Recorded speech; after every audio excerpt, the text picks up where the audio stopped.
Welcome to the virtual talk, Paper in 3D.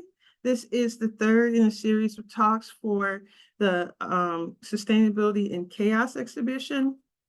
That's the North American Hand Papermakers Jury Triennial. And this exhibition shows the work of 29 artisans currently on view at the Robert C. Williams Museum of Papermaking, located in Atlanta, Georgia. It'll be on view through April 12th. For those of you who are joining us and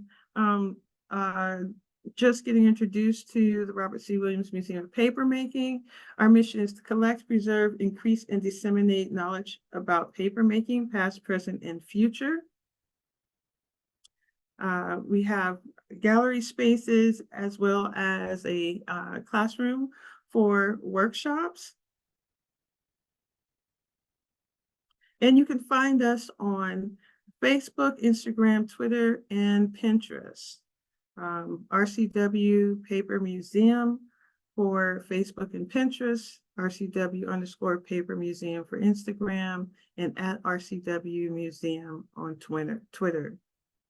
You can also get the latest on our programming on our website at www.paper.gatech.edu. So tonight we'll be hearing from Kerri Cushman, Joyce Gold, Heather Kohlmeier, as they discuss their pieces featured in the show and offer some insight into their processes. All right, I'm going to read the bios and then we'll hear from Kerri. So Kerri Cushman is a sculptural book artist and papermaker with an affinity for letterpress.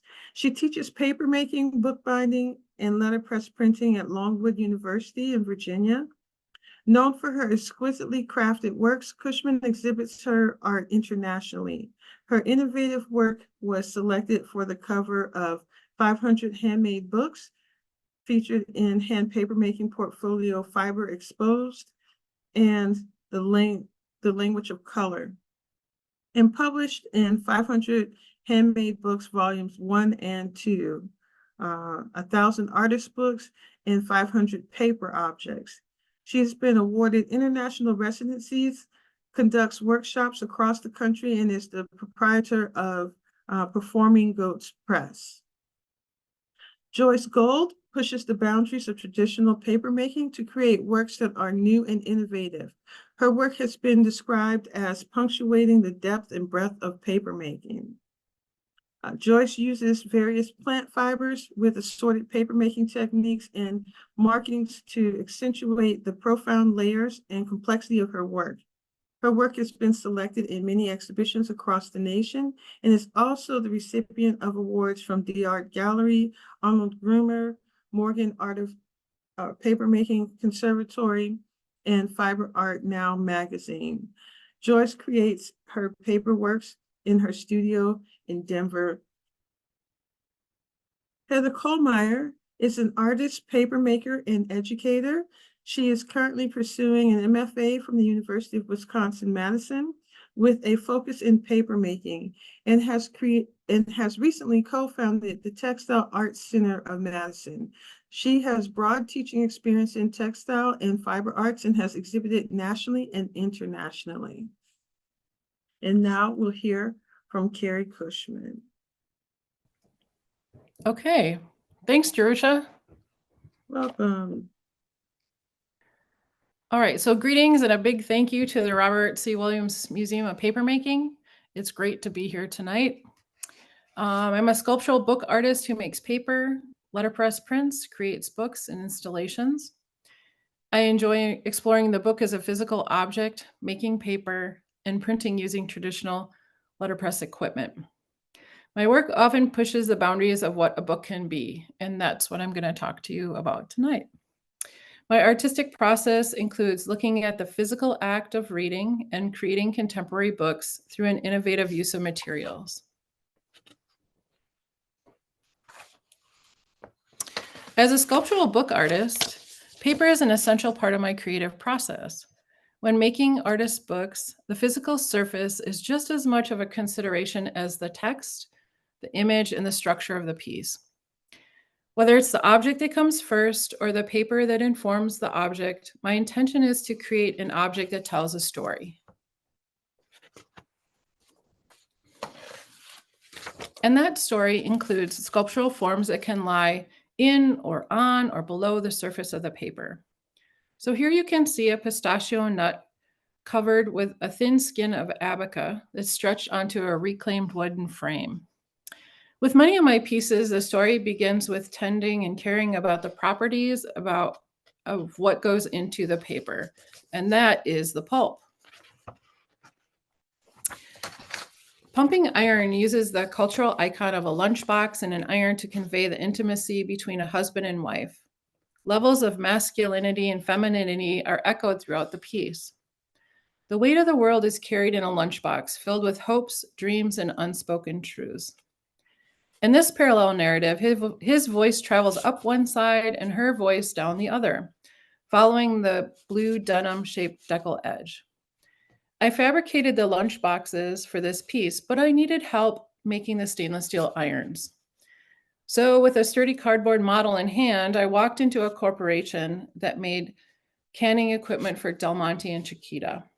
I asked the welders, "Can you make 13 of these irons in 10 gauge stainless steel? And can you give me your pants?" The denim paper is made from the workers' worn out jeans. Seeing their fabrication skills in a new light, the welders were excited to make the iron forms and stunned that their old jeans could be beaten to a pulp and used in an artistic manner. These pages contain a history of the workers. So not only can paper hold memories, but it also has the ability to tell and create new stories. My interest in materials also led to researching commercially produced liquid polymer plates.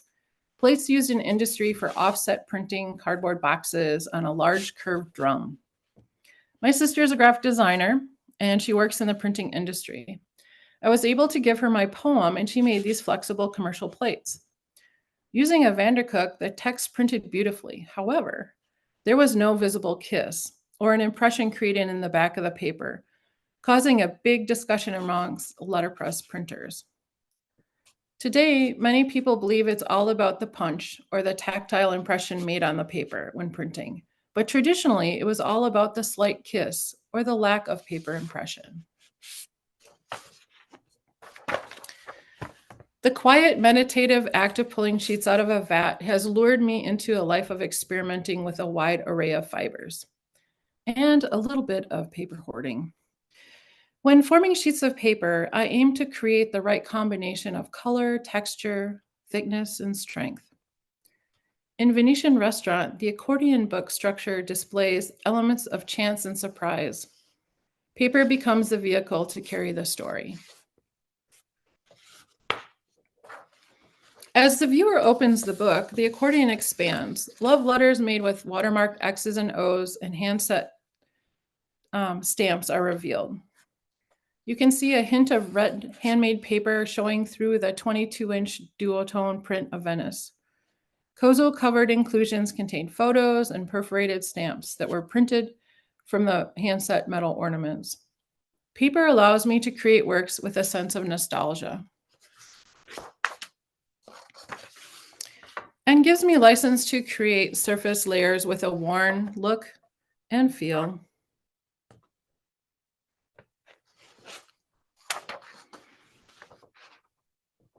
There's nothing more gratifying than making your own substrate to print on. Although labor intensive, there's a great amount of satisfaction obtained by pulling shaped sheets in a smooth color transition. With political undertones, white collars gone, blue collars fading fast, speaks to the shifting workforce in America. And this book structure resembles corporate America, a stack of money or bills. Questioning and inquiry are also a key part of my process. Here the challenge was, can you make a coverless book? And the answer is, of course you can. So these colors were printed, pierced, and bound using a 4-needle Coptic stitch. The piece references professionalism, dress, and uniforms. Every workday he was required to wear a shirt with a collar all 251 days of the year. Although he worked in the shipping department, everyone that walked through the company door had to wear a shirt with a collar. That was one of the company's golden rules. I often work in a series where one piece leads to the next, or sometimes one needs to revisit a piece with another story to tell. In my practice, I find that there is also nothing more satisfying than making that stack of paper to fold and print, resulting in those three-dimensional forms.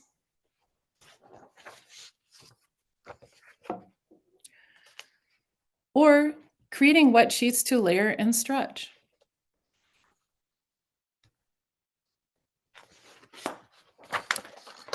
Or stitch into with a thread, a silk thread.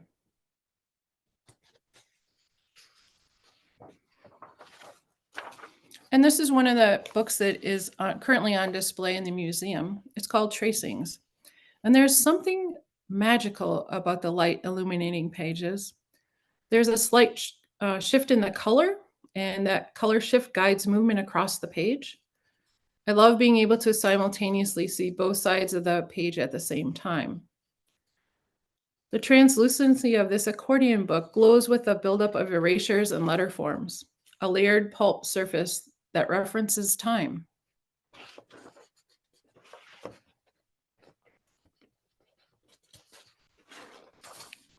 Can one ever have too much paper? I frequently ask that question and arrive at the same answer. The answer, of course, is no. Large stacks of paper can be so gratifying. After the passing of Ruth Bader Ginsburg, I knew exactly what I was going to do with my next mountain of ombre colors. The piece is an homage to RBG, who was tough as nails, fought gender discrimination, and paved the way for women's rights. She was a force of nature, a cultural icon.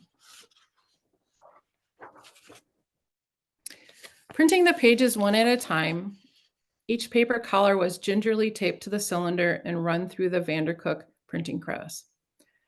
The print matrix allowed the lace to line up when sewing into the Coptic book structure. The ink transitions on the differently colored papers from light to dark. I often refer to this piece as my tower of power. It really is a fun, chunky piece to hold in your hands. The book definitely has a life of its own, and it gently moves with the unsupported sewing. So this is a piece that really needs to be touched and handled.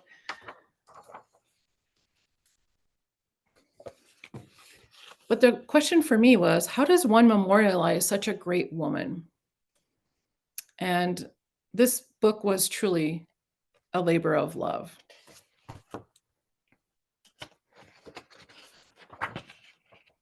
I know you can't touch that book at the museum, but maybe someday you can touch it. Do you need fancy equipment to make paper? No, of course not. Paper has been made for centuries. Paper casting is a sculptural process that can be done using plaster mold or form and a simple object like a sponge. As pulp is cast, the fiber shrinks and acts a lot like clay. Cast paper can pick up an amazing amount of detail, and it's crazy how durable it can be. This piece was created in homage to John James Audubon as a salute to his Birds of America book. And you know, after doing substantial amounts of bird research, I'm convinced chickens really are the blue-collar workers of the bird world. As I created the book, complete with paper fortunes, I wondered, what would Audubon think of the bird world today? As a bookmaker, I'm interested in how we learn to read. Often I find myself asking the question, so what is a book? What defines a book?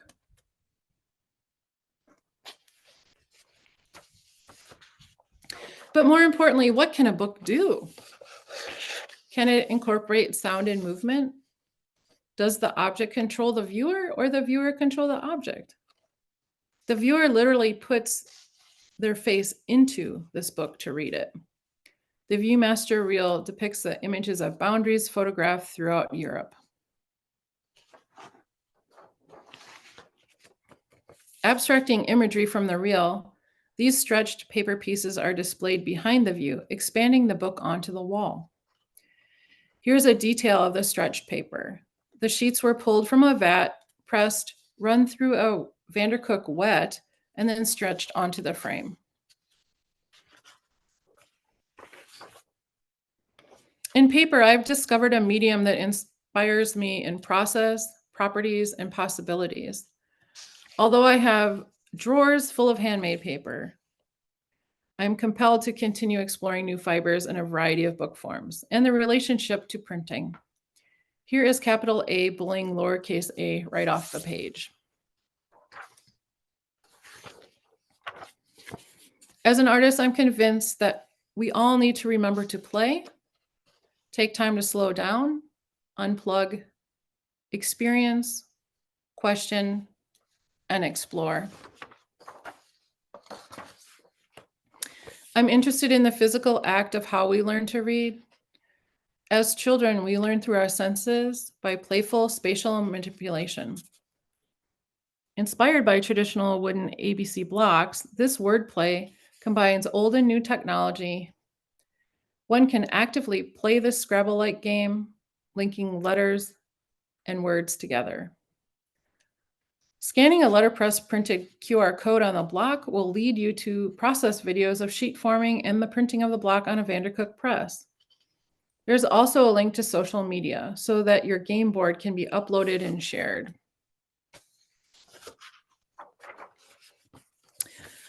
Preserving cursive reflects parallels between the evolution of writing methods and communication systems. As part of standard public school curriculum, cursive writing no longer has to be taught, resulting in a generation of people who cannot read, write, and communicate in script. In this information age, is the art of cursive handwriting obsolete? And what are we losing? Will the decline of cursive affect our link to the past? And there's a little video there, thanks to Rusha.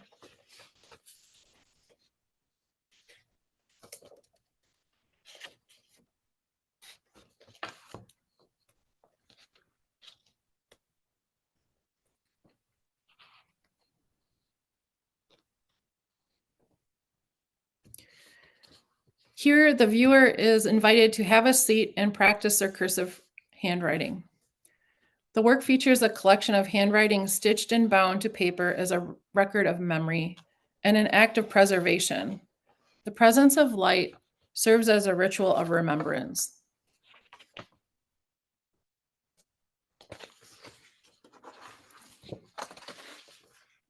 I'm interested in the fluctuating importance paper and printed material play in our lives today. In this piece, Systematic Play, stretched paper panels are displayed as pixels of information on a 2-page book spread. With a shift in scale, the viewer becomes immersed in the installation. My work draws parallels between tradition, craft, and the future of communication. By looking at the physical act of reading, we can preserve and expand the richness of words and the ability to communicate.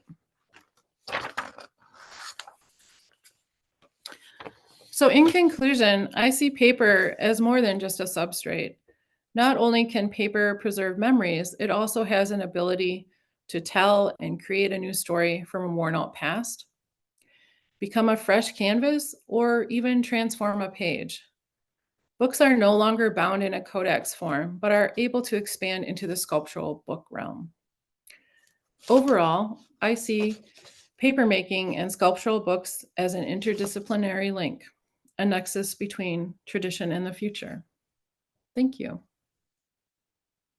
Thank you, Kerri. Hi. Thank you, Jerusha, for inviting me to talk about my work.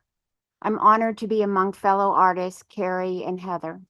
I especially would like to thank jurors Eileen Wallace and Helen Hebert for accepting rippling forms and sustainability in chaos at Robert C. Williams Museum of Papermaking. Rippling Forms is a part of my collection series, but forms placed in a casual chaos that ripples through the piece. Most of my artwork in my collection series, I include bundles of paper tied up with thread to emphasize handmade paper in its expected form. But in rippling forms, I wanted to make those bundles of handmade paper to look like a rippling through a river rippling through a landscape. I'll leave it up to you of what kind of landscape. Could be a farmland with city in the background, or a river walk with city activity. To create this piece, I used fibers, cotton, abaca, jute, and flax, beaten not all at once in my Rainer beater for 2 to 4 hours to achieve high shrinkage. And then I couch over various forms wrapped in tinfoil.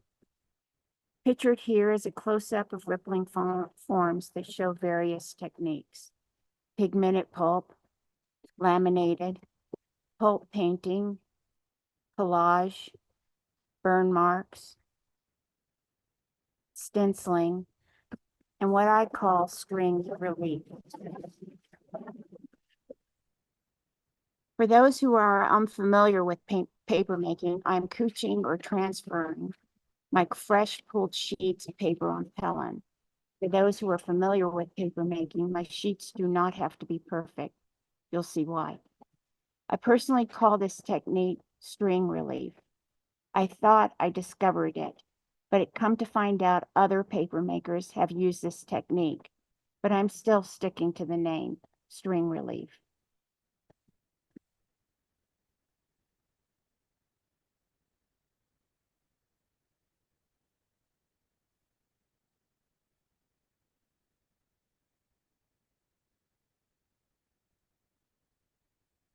Here's an example of pulp painting. Circles, lines, and control drawings can be achieved with this technique too.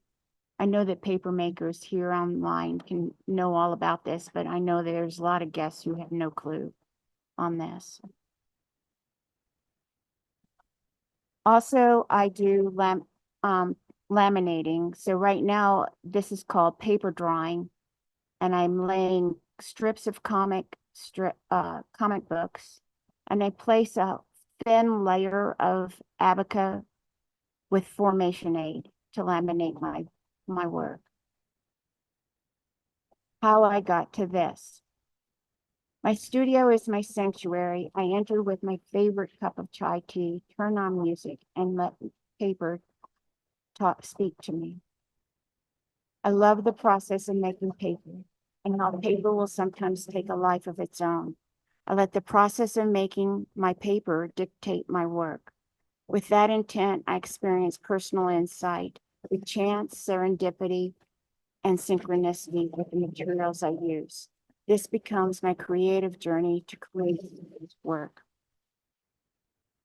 I use this wall in my studio as my sketchbook for ideas and new works. I've gone through several notebooks with ideas, tests, color recipes, and sketches. My collection series, now with 10 and growing, started during the pandemic. I felt like I was a survivor to search within my boundaries to fit my needs.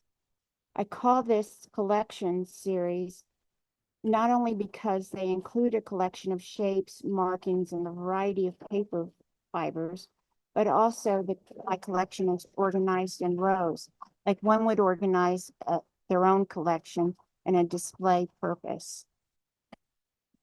These slides are more collections.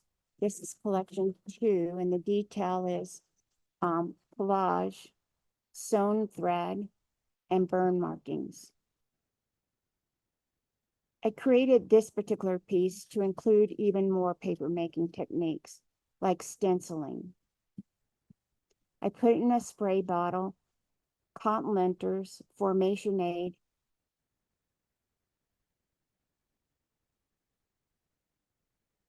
and voila.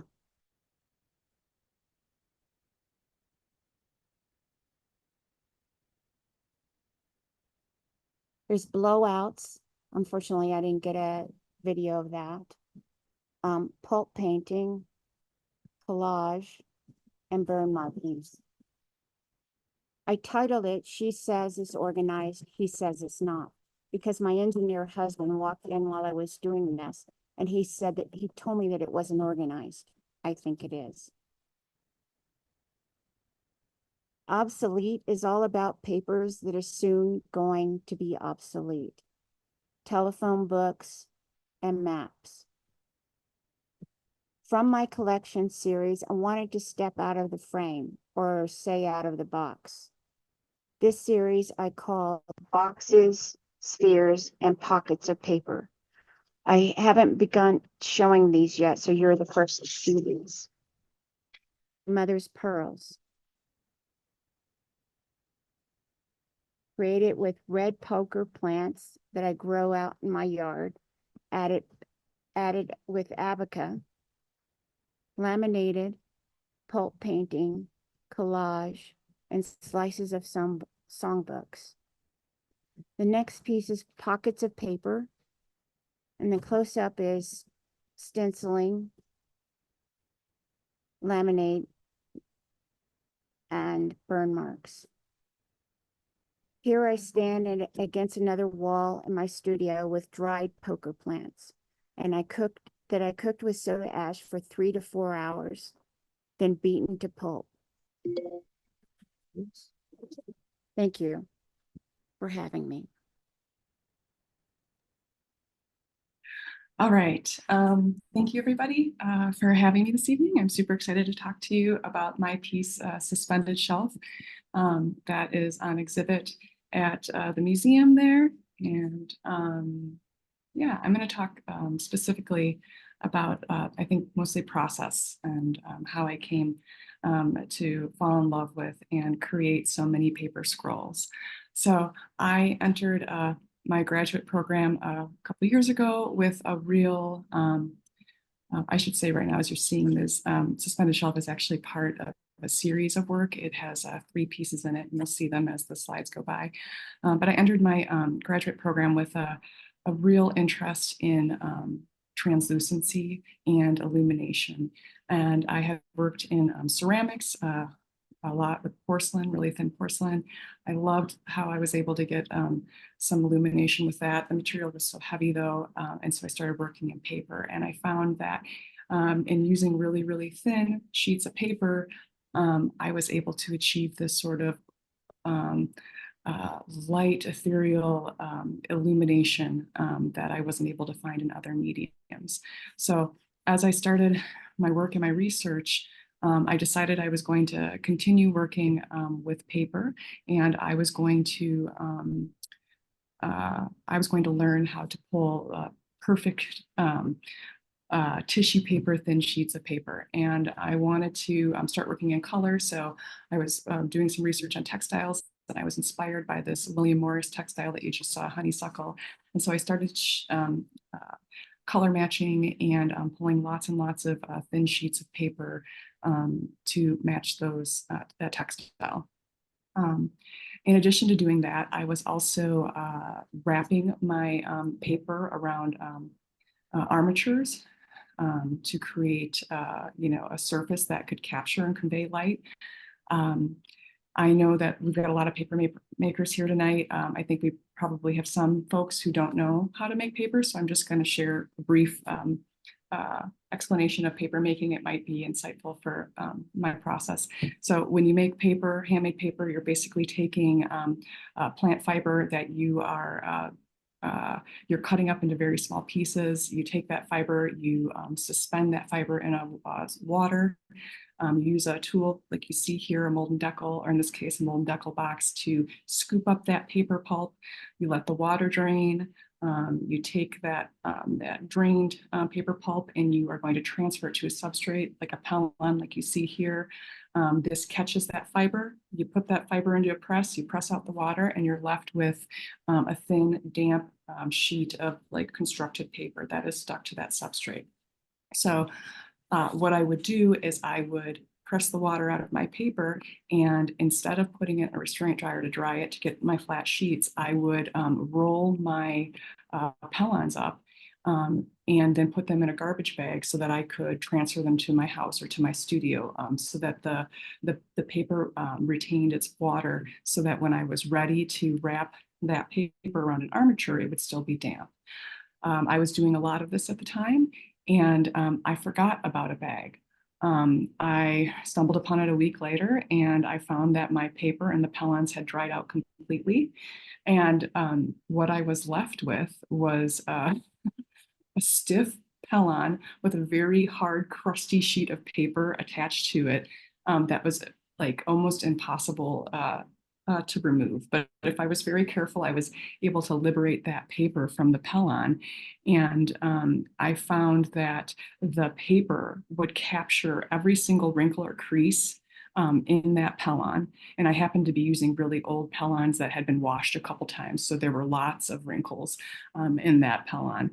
And I found that as I liberated the paper from the pellon, when I would let go of the paper, it would snap back into the roll form that it had dried in. And this for me was, I mean, it was an accident, it was a mistake, but it was a totally delightful mistake. I ended up with these really beautiful, light, light, but like substantial paper forms. And I knew I had to do something with them. And so I started making lots and lots of paper scrolls. I started experimenting with different levels of thickness. Some of them were thin, some of them were thick.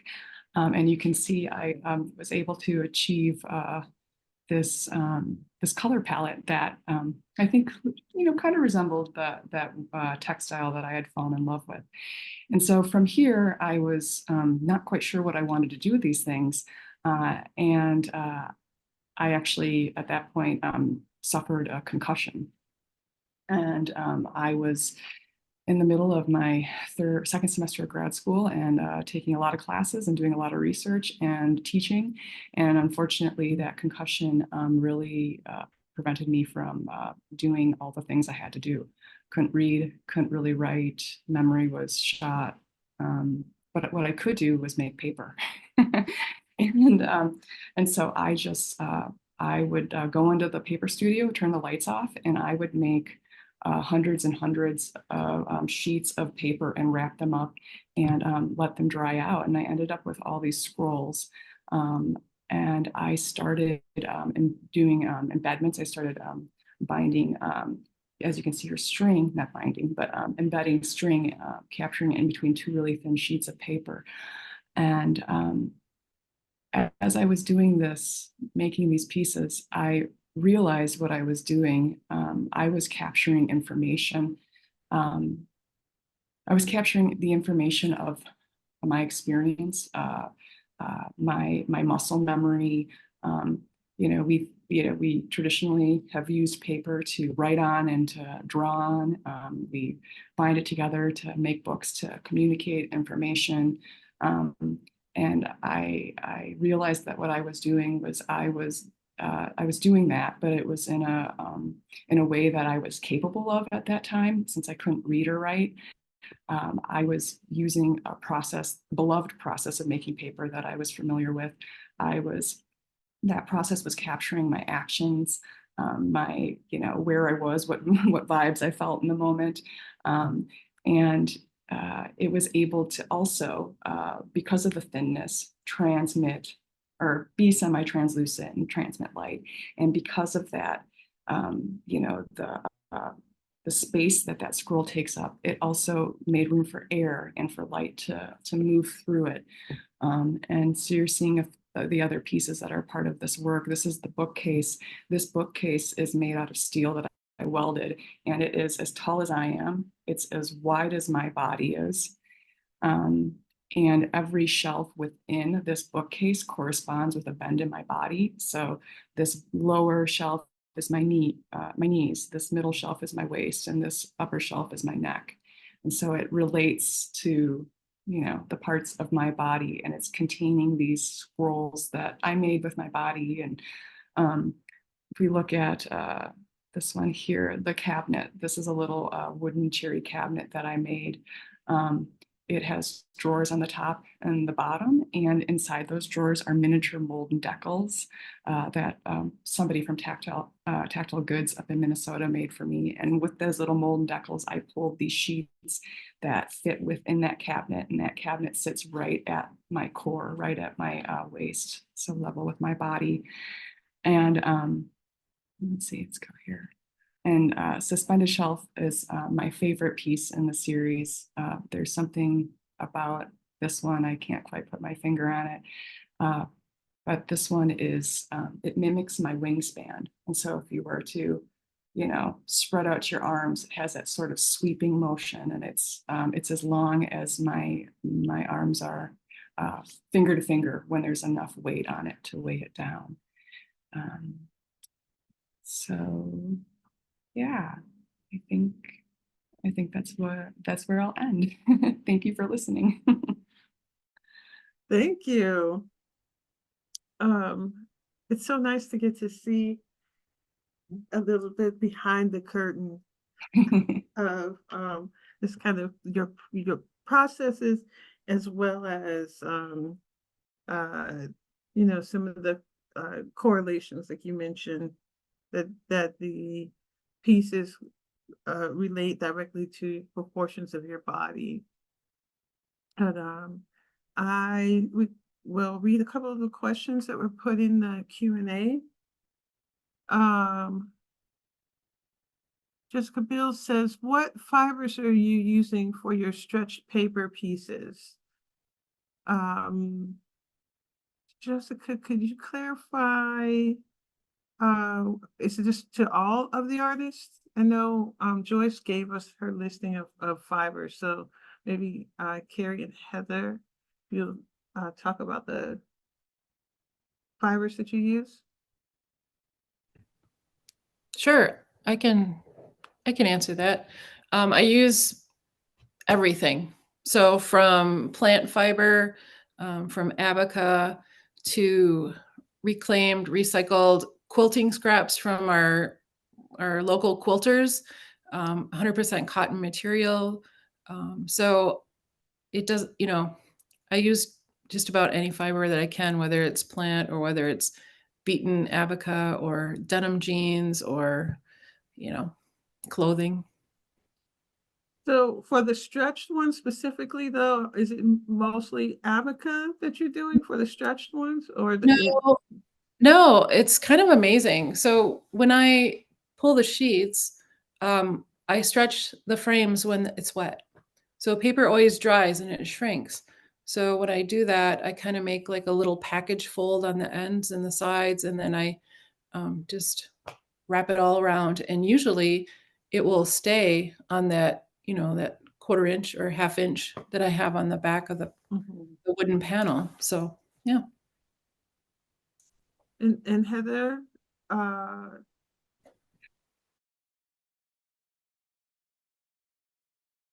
you were using rolled, but did I miss it? Did you mention the fiber you were using? Abaca and flax, a combination Abaca of and different flax, concentrations. gotcha. Yeah. What is the for the non-paper makers on the talk, what is the quality of the African flax? Why those specific fibers, like versus other fibers? For me, the abaca can have a really clear, crisp quality, like hand weight to it, and the flax imparts a really, you know, that golden flaxy color. So I think it adds a little depth. I think the combo is just lovely, and and I've done some you know, wrapping of armatures as well, and I just find that the abaca and the flax combo, when you wrap things, you get there's a weight to it, a texture that I find really appealing for my work. Joyce, you're muted. For me, it's the abaca. It has a longer fiber. So does flax, especially the plant fiber has a longer fiber. So it's harder to tear. It's the more you the more you beat it, the more of a stretch, high shrinkage you can achieve. Does that make sense? And I saw you also were using jute as well. Yeah, jute has a short fiber. That's burlap bags. It has a really short fiber, and the longer you beat it, the shorter it gets, and it acts like paper.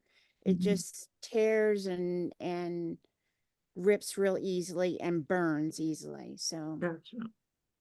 yeah, and Abaca would, if I mixed it with Abaca, it would hold up better because of the longer fibers.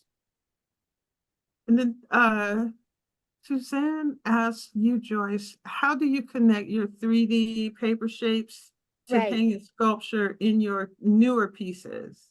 Yeah, I read that in the thing. So on the back of it,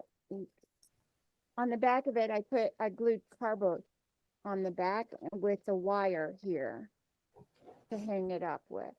So I used PVA glue. I don't know if you can see that. Uh-huh. I used PVA glue to hold this all together.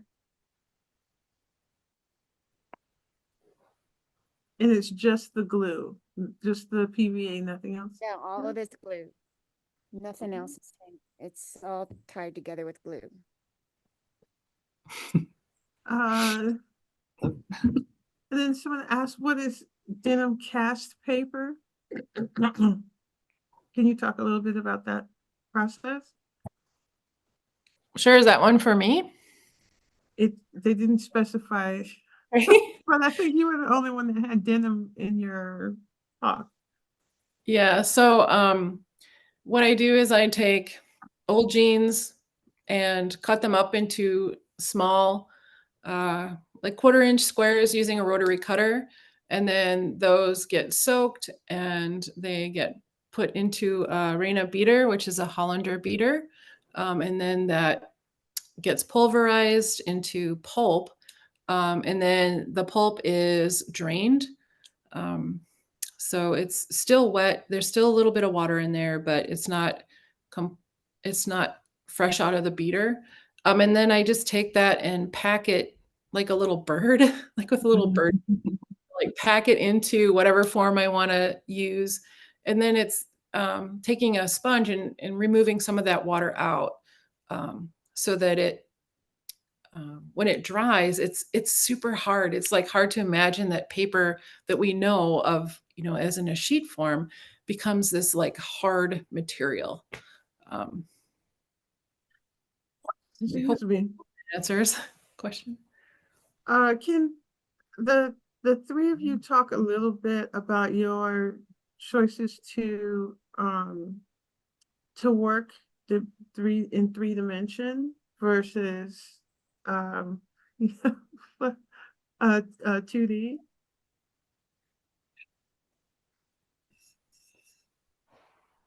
I work in both. I go back and forth, and I'm kind of stuck at 3D right now. I have another idea in my head that's going to happen next, and that will happen be 3D and I'm going to be using salt, so it won't be archival. So I do some 2D work as well, but I don't think I figured it out, but I love everything 3D, woodworking, welding, fiber arts, paper. It doesn't really matter what it is. If I can use my hand, like I had a previous career as a massage therapist, which I practiced massage for over 10 years. And there's a similar, there's something about the tactile aspect of using your hands, making and seeing something in the round, and problem solving angles and getting things together. I think that's what's at the heart of my interest in 3D. Yeah, I would say, I love to print on paper. I love to make paper specifically for a purpose. But when I work 3-dimensionally, I kind of conceive of the whole thing together. Like, okay, if I'm going to make a book, the paper is so essential that I have to think about what kind of paper, what does it need to do? Does it need to rattle? Does it need to lay flat? Does it need to be fluffy? Does it, what kind of characteristics? So when I work three-dimensional, which is quite frequently, yeah, all those are taken into consideration. And can you talk just a little, because I think for some people, the book art that you showed might be their first point of connection with book arts. Can you maybe talk a little bit about your what book arts is and your choice to create book art versus some other form of expression? Well, I think sculptural books, is kind of what I like to make and what I like to do. And so for me, the work I make has something to do with a narrative or a story. Not all books are, super sculptural, I guess I could say. And so being able to take an object for me and take an object apart, or be able to take that object and create something with pages, and to create a narrative, is kind of where my work, and I think artist books kind of hang on that, one of those pegs, Um, Heather, I was curious about you. You were researching William Morris, and so you want to color match. Did you? And it sounded like you were going to initially stretch those sheets. Is that, or you didn't, or you just Yeah. was maybe talk about the path that wasn't taken. Sure. So originally, I was planning to make just piles and piles of paper.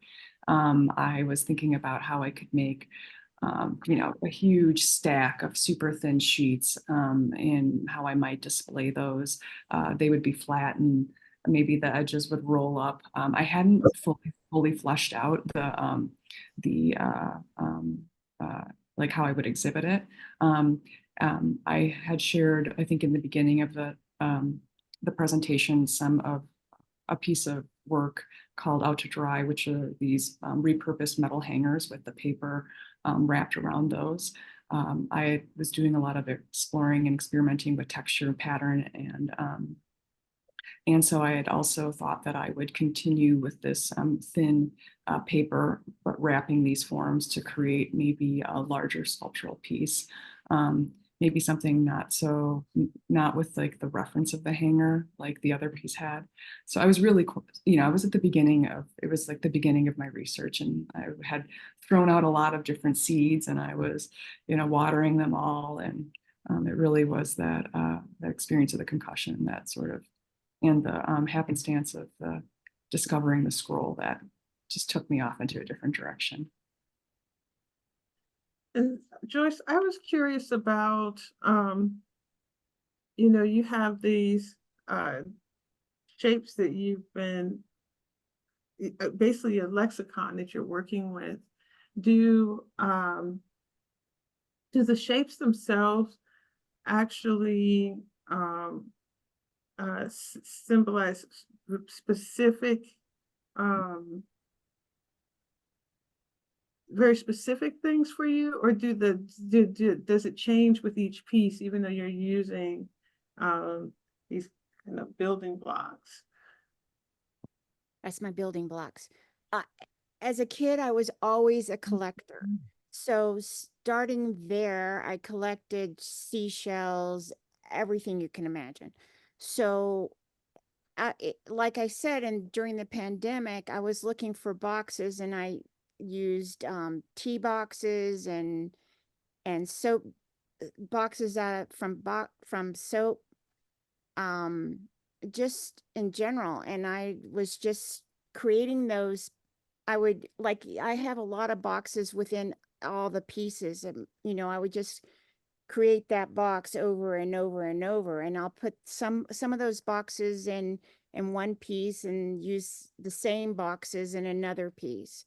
So I have no personal connection other than wanting to make it a collection of boxes and shapes.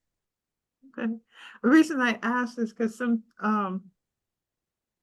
I hadn't thought about it until looking at your work and thinking, oh, shapes like I tend to associate the kind of curved, more organic line with the feminine versus Right, the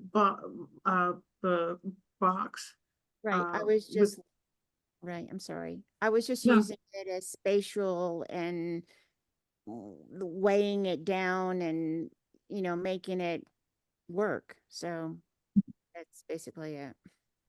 Gotcha. I, May I ask how you all found your way to paper? Like, what was that aha moment? Like, oh my God, this is a thing, and it's speaking to me. you want me to go first? I'm a former printmaker, and I have a degree in printmaking out of Cal State Long Beach. I then printed for artists in West LA, Marty Tobias, Charles Bragg, Chick Bragg, Misha. So out of that, a bunch of printmakers came together and did a $10 workshop. And in the morning, we made a mold and decal. And then by the afternoon, we took our scraps of arches and BFK and put it through a blender, and voila. And I got turned on. So it was because of that. Since then, I love paper. It always gives me an inspiration. Printmaking, I was kind of got artist block. And when you're working with other artists doing their prints, you kind of get burnt out. But paper making just keeps on going. It just keeps flowing through me. It's an inspiration.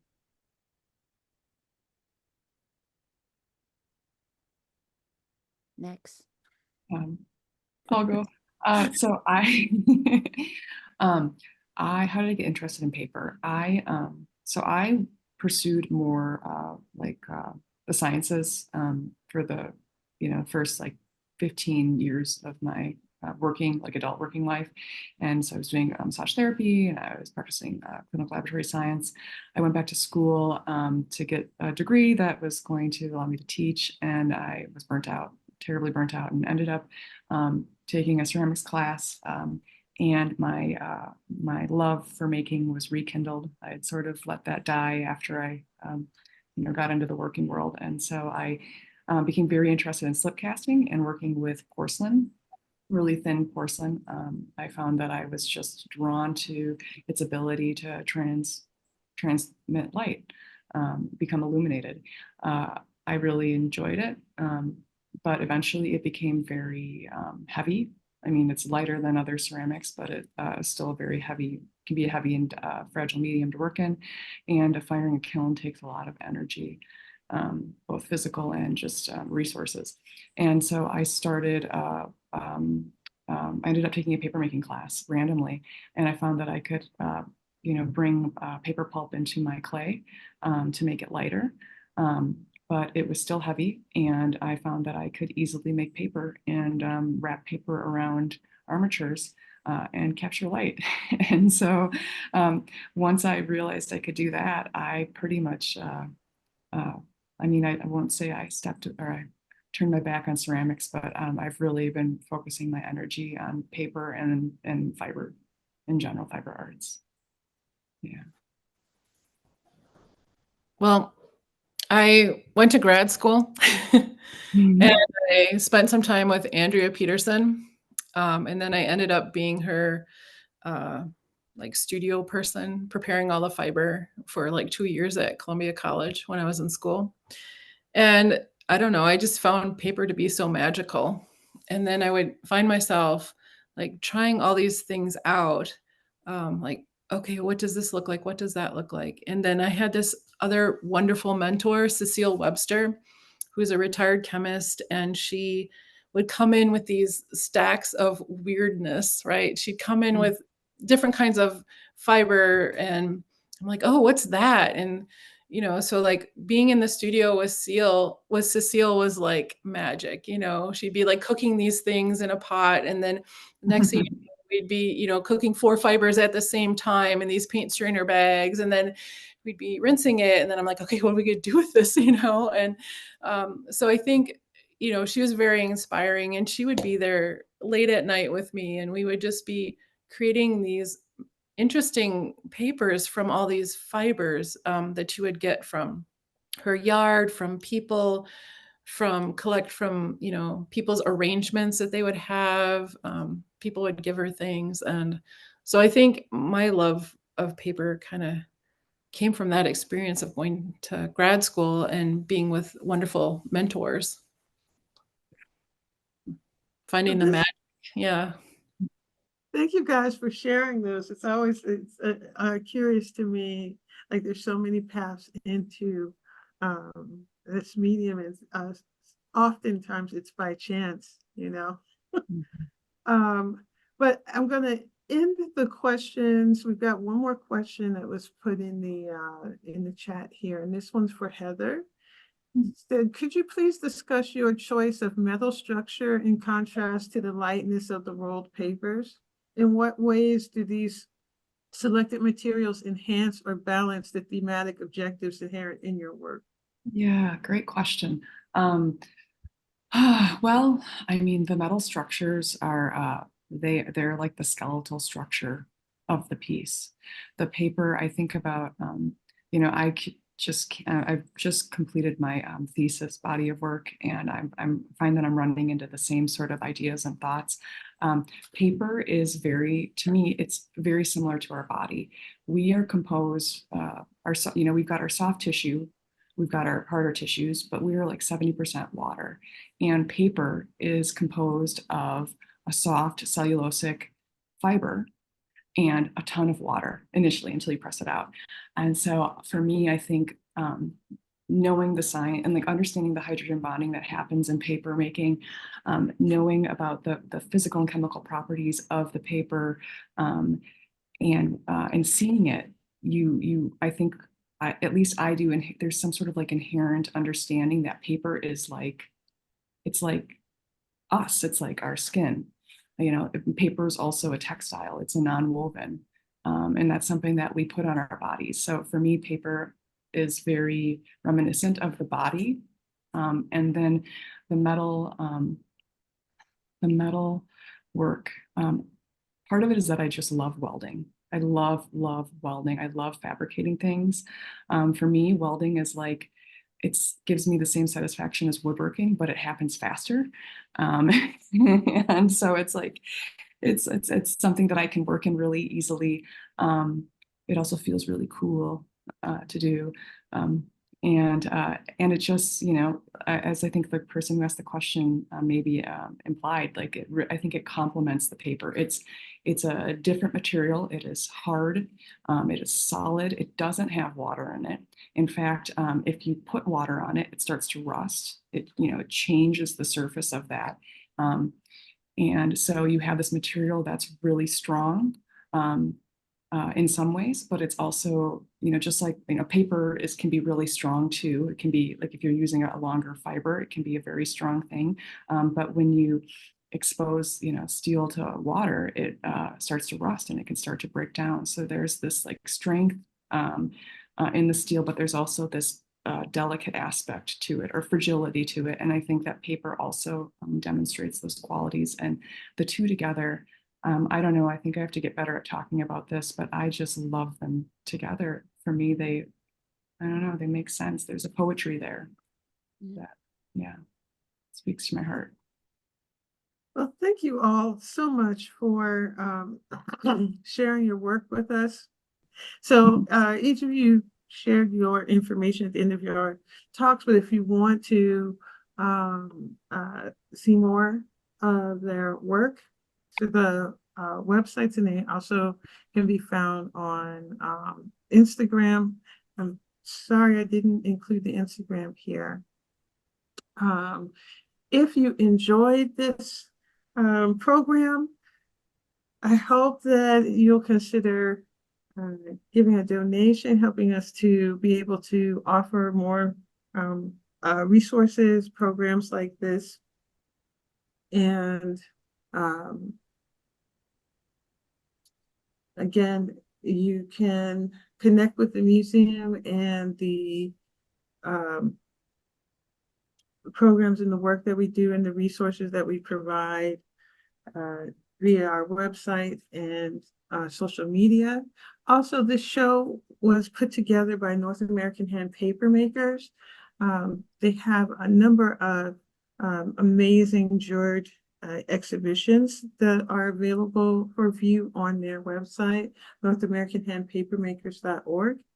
And if you'd like to join our the Paper Museum's newsletter, like e-news, please contact our education curator, Anna Dahl. That's Anna, ANNA .DOLL at rbi.gatech.edu.